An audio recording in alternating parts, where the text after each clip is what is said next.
Karnataka public service commission KPSC ಇಂದ 247 ಹುದ್ದೆಗಳಿಗೆ ಅರ್ಜಿಯನ್ನು ಕರೆದಿದ್ದಾರೆ. ಯಾವ ಹುದ್ದೆ ಅಂತ ನೋಡಿದರೆ ಪಂಚಾಯತ್ ಅಭಿವೃದ್ಧಿ ಅಧಿಕಾರಿ ಅಥವಾ ಪಂಚಾಯತ್ ಡೆವಲಪ್ಮೆಂಟ್ ಆಫೀಸರ್ ಅಂತ ಕೂಡ ಕರೀತಾರೆ. ಅದರಲ್ಲಿ HK ಡಿಪಾರ್ಟ್ಮೆಂಟ್ ಅಲ್ಲಿ 97 ಹುದ್ದೆ ಖಾಲಿ ಇದೆ. RPC ಡಿಪಾರ್ಟ್ಮೆಂಟ್ ಅಲ್ಲಿ 150 ಹುದ್ದೆ ಖಾಲಿ ಇದೆ. ಆನ್ಲೈನ್ ಮುಖಾಂತರ ಅಪ್ಲಿಕೇಶನ್ ಹಾಕಬೇಕಾಗತ್ತೆ.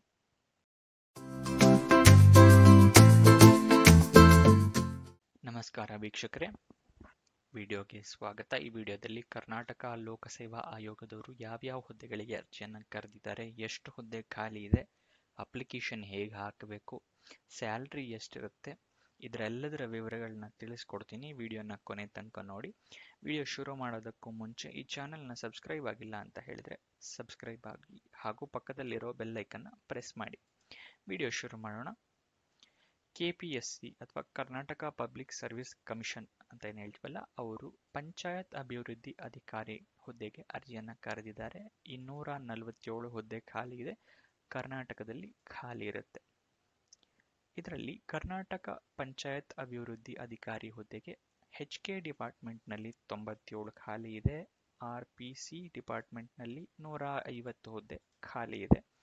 ಎಜುಕೇಷನ್ ಕ್ವಾಲಿಫಿಕೇಶನ್ ನೋಡೋದಾದ್ರೆ ಡಿಗ್ರಿ ಆಗಿದ್ರೆ ಸಾಕು. ವಯೋಮಿತಿ ಎಷ್ಟಿರಬೇಕು ಅಂತ ಹೇಳಿದ್ರೆ 18 ವರ್ಷ ಮಿನಿಮಮ್ ಆಗಿರಬೇಕಾಗತ್ತೆ.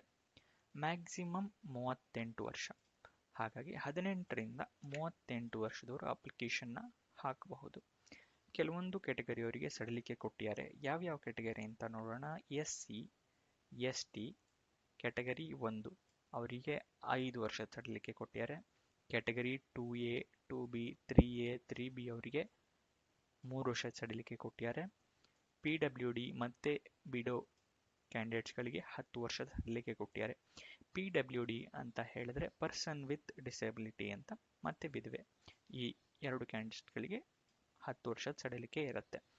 ಅಪ್ಲಿಕೇಶನ್ ಫೀಸ್ ಏನಿರುತ್ತೆ ಅಂತ ಹೇಳೋದಾದ್ರೆ SC ST ಕೆಟಗರಿ 1 ಮತ್ತೆ PWD ಕ್ಯಾಂಡಿಡೇಟ್ಸ್ಗಳಿಗೆ ಅಪ್ಲಿಕೇಶನ್ ಫೀಸ್ ಇರೋದಿಲ್ಲ. ಎಕ್ಸ್ ಸರ್ವಿಸ್ ಮೆನ್ ಕ್ಯಾಂಡಿಡೇಟ್ಸ್ಗಳಿಗೆ 50 ರೂಪಾಯಿ ಅಪ್ಲಿಕೇಶನ್ ಫೀಸ್ ಇರುತ್ತೆ. Category 2A 2B 3A 3B ಕ್ಯಾಂಡಿಡೇಟ್ಸ್ಗಳಿಗೆ 300 ರೂಪಾಯಿ ಅಪ್ಲಿಕೇಶನ್ ಫೀಸ್ ಇರುತ್ತೆ. ಮತ್ತು ಜನರಲ್ ಕ್ಯಾಂಡಿಡೇಟ್ಸ್ಗಳಿಗೆ 600 ರೂಪಾಯಿ ಅಪ್ಲಿಕೇಶನ್ ಫೀಸ್ ಇರುತ್ತೆ. ಇದನ್ನು ನೀವು ಆನ್ಲೈನ್ ಮುಖಾಂತರ ಪೇ ಮಾಡಬೇಕಾಗತ್ತೆ. ಇದರಲ್ಲಿ ಸೆಲೆಕ್ಷನ್ ಪ್ರೋಸೆಸ್ ಏನಿರುತ್ತೆ ಅಂತ ಹೇಳೋದಾದರೆ ಕನ್ನಡ ಲ್ಯಾಂಗ್ವೇಜ್ ಎಕ್ಸಾಮ್ ಇರುತ್ತೆ. ಅದಾದ ನಂತರ ಒಂದು ಕಾಂಪಿಟೇಟಿವ್ ಎಕ್ಸಾಮ್ ಇರುತ್ತೆ. ಇದೆರಡು ಸೆಲೆಕ್ಷನ್ ಪ್ರೋಸೆಸ್ನ ವಿವರ. ಸ್ಯಾಲ್ರಿ 37,900 ರೂಪಾಯಿಂದ ಹಿಡಿದು 70,850 ರೂಪಾಯಿ ತನಕ ಇರುತ್ತೆ.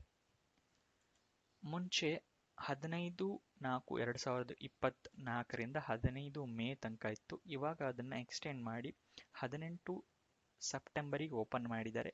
3 ಅಕ್ಟೋಬರ್ ತನಕನೂ ಓಪನ್ ಇರುತ್ತೆ ಅಪ್ಲಿಕೇಶನ್. ಅಲ್ಲಿ ತನಕನೂ ನೀವು ಅಪ್ಲಿಕೇಶನ್ನ ಹಾಕ್ಬೋದು. ಆನ್ಲೈನ್ ಮುಖಾಂತರ ನೀವು ಅಪ್ಲಿಕೇಶನ್ನ ಹಾಕಬೇಕಾಗತ್ತೆ. ಆನ್ಲೈನ್ ವೆಬ್ಸೈಟ್ ಅಡ್ರೆಸ್ ನಾನು ಸ್ಕ್ರೀನ್ ಮೇಲೆ ತೋರಿಸ್ತಾ ಇದ್ದೀನಿಲ್ಲ, ಇದು ಆನ್ಲೈನ್ ವೆಬ್ಸೈಟ್ನ ಅಡ್ರೆಸ್ಸು. ಡಿಸ್ಕ್ರಿಪ್ಷನ್ನಲ್ಲೂ ಕೊಟ್ಟಿರ್ತೀನಿ, ಅಲ್ಲಿಂದ ಕ್ಲಿಕ್ ಮಾಡಿ ನೀವು ಅಪ್ಲಿಕೇಶನ್ನ ಹಾಕ್ಕೊಳ್ಳಿ. ಅಫಿಷಿಯಲ್ ವೆಬ್ಸೈಟ್ ಅಡ್ರೆಸ್ ಬೇಕು ಅಂತ ಹೇಳಿದರೆ ಅದನ್ನು ಸ್ಕ್ರೀನ್ ಮೇಲೆ ತೋರಿಸ್ತಾ ಇದ್ದೀನಿ, ಅದನ್ನು ಡಿಸ್ಕ್ರಿಪ್ಷನಲ್ಲಿ ಕೊಟ್ಟಿರ್ತೀನಿ, ನೀವು ಅಲ್ಲಿಂದನೂ ಕ್ಲಿಕ್ ಮಾಡ್ಕೊಂಡು ನೋಡ್ಕೋಬೋದು. ನೀವೇನಾದರೂ ಡೌಟ್ಸ್ ಇದೆ ಅಂತ ಹೇಳಿದ್ರೆ ಅವರು ಹೆಲ್ಪ್ಲೈನ್ ನಂಬರ್ ಕೊಟ್ಟಿದ್ದಾರೆ, ಇಲ್ಲಿ ತೋರಿಸ್ತೀನಿ ನೋಡಿ. ಮೈಸೂರು, ಬೆಳಗಾವಿ, ಕಲಬುರಗಿ, ಶಿವಮೊಗ್ಗ ಇದೆಲ್ಲದಕ್ಕೂ ಬೇರೆ ಬೇರೆ ಹೆಲ್ಪ್ಲೈನ್ ನಂಬರ್ ಇದೆ. ಇಲ್ಲಿ ಸ್ಕ್ರೀನ್ ಮೇಲೆ ಕಾಣಿಸ್ತಿದೆಯಲ್ಲ, ವಿಡಿಯೋನ ಪಾಸ್ ಮಾಡ್ಕೊಂಡು ನೋಡ್ಕೊಳ್ಳಿ, ಬೇಕಾದ್ರೆ ಸ್ಕ್ರೀನ್ಶಾಟ್ ತೆಕ್ಕೊಳ್ಳಿ ನಿಮ್ಮ ರೆಫರೆನ್ಸ್ಗೆ. ಈ ಹೆಲ್ಪ್ಲೈನ್ ನಂಬರ್ಸ್ಗಳಿಗೆ ನೀವು ಕಾಲ್ ಮಾಡಿ ಡೌಟ್ಸ್ನ ಕೇಳ್ಬೋದು. ಅಪ್ಲಿಕೇಶನ್ನಲ್ಲಿ ಏನಾದ್ರು ಹೆಲ್ಪ್ ಬೇಕು ಅಂತ ಹೇಳಿದ್ರೆ, ಓಕೆನಾ. ಅದಾದ ನಂತರ ನೀವು ಅಪ್ಲಿಕೇಶನ್ ಓಪನ್ ಆದಾಗ ಹೇಗೆ ಕಾಣಿಸುತ್ತೆ ವೆಬ್ಸೈಟು ಅಂತ ನೋಡಿದ್ರೆ ಈ ರೀತಿ ಒಂದು ವೆಬ್ಸೈಟ್ ಓಪನ್ ಆಗುತ್ತೆ. ಅಲ್ಲಿ ಕ್ಲಿಕ್ ಮಾಡಿದಾಗ ಇಲ್ಲಿ ನೀವು ರಿಜಿಸ್ಟ್ರೇಷನ್ ಆದರೆ ಇದನ್ನು ಕ್ಲಿಕ್ ಮಾಡಿ. ಆಲ್ರೆಡಿ ರಿಜಿಸ್ಟ್ರೇಷನ್ ಆಗಿದ್ದರೆ ಲಾಗಿನ್ನಲ್ಲಿ ಕ್ಲಿಕ್ ಮಾಡಿ. ಈ ಥರ ಒಂದು ಪೇಜ್ ಓಪನ್ ಆಗುತ್ತೆ. ಇಲ್ಲಿ ನೀವು ಹೊಸ ರಿಜಿಸ್ಟ್ರೇಷನ್ ಆಗ್ತಾ ಇದ್ದರೆ ಇಲ್ಲಿ mobile number, password, email ID ಎಲ್ಲ ಕೊಟ್ಟು ನೀವು ರಿಜಿಸ್ಟ್ರೇಷನ್ ಆಗಬೇಕಾಗತ್ತೆ. ಆಲ್ರೆಡಿ ನೀವು ರಿಜಿಸ್ಟ್ರೇಷನ್ ಆಗಿದ್ದರೆ ಈ ಥರ ಬರುತ್ತೆ. ಇಲ್ಲಿ ಇಮೇಲ್ ID ಪಾಸ್ವರ್ಡ್ ಕೊಟ್ಬಿಟ್ಟು ನೀವು ಲಾಗಿನ್ನ ಆಗ್ಬೋದು. ಅದಾದ ನಂತರ ಅಪ್ಲಿಕೇಶನ್ ಬರುತ್ತೆ, ಅಲ್ಲಿಂದ ನೀವು ಅಪ್ಲಿಕೇಶನ್ನ ಹಾಕ್ಕೊಳ್ಳಿ. ಇದಿಷ್ಟು ಈ ಜಾಬ್ನ ವಿವರ. ಏನಾದರೂ ಡೌಟ್ಸ್ ಇದೆ ಅಥವಾ ಕ್ವಶನ್ಸ್ ಇದೆ ಅಂತ ಹೇಳಿದರೆ ಕಮೆಂಟ್ ಬಾಕ್ಸ್ನಲ್ಲಿ ಕಮೆಂಟ್ ಮಾಡಿ, ಉತ್ತರ ಕೊಡೋಕ್ಕೆ ಪ್ರಯತ್ನ ಮಾಡ್ತೀನಿ. ವಿಡಿಯೋನ ಕೊನೆ ತನಕ ನೋಡಿದ್ದಕ್ಕೆ ಧನ್ಯವಾದಗಳು. ಫ್ರೆಂಡ್ಸ್ ಯಾರಾದರೂ ಜಾಬ್ ಹುಡುಕ್ತಾ ಇದ್ದಾರೆ ಅಂತ ಹೇಳಿದ್ರೆ ಅಂಥವರಿಗೆ ವಿಡಿಯೋನ ಶೇರ್ ಮಾಡಿ. ವಿಡಿಯೋ ಇಷ್ಟ ಆಗಿದ್ರೆ ಲೈಕ್ ಅಥವಾ ಡಿಸ್ಲೈಕ್ ಮಾಡಿ.